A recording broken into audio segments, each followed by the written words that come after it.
Ouais, Nadir, j'ai une question. Comment est-ce qu'on gère une crise de confiance? Ouais, écoute, on m'a posé la question sur LinkedIn, c'est pour ça que j'y réponds, en vidéo.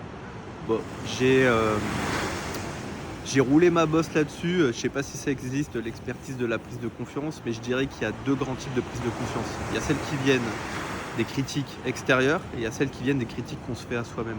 Et c'est cette deuxième question qui change tout, parce qu'en réalité, la plupart des gens n'ont pas intention à nous aider. Généralement, il y a 2 types de personnes qui ont intention à nous aider.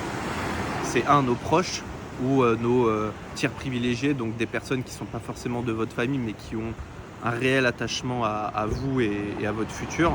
Et il y a les gens que vous payez pour, parce que demain, si tu engages un coach, un mentor, un expert pour t'aider, bah, c'est sa mission de t'aider et de te guider à être meilleur. Tout le reste des gens, généralement, c'est pour se soulager, d'une manière consciente ou inconsciente. Alors certains, ils ont presque que ça à faire, et ils font ça toute la journée. D'autres, inconsciemment, en fait, ils pointent vos erreurs parce que ça leur permet de moins se concentrer sur les leurs.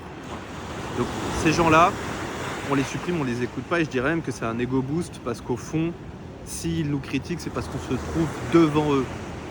Et ils n'ont pas envie qu'on continue de l'être. Donc ils essayent de nous détourner de notre droit chemin.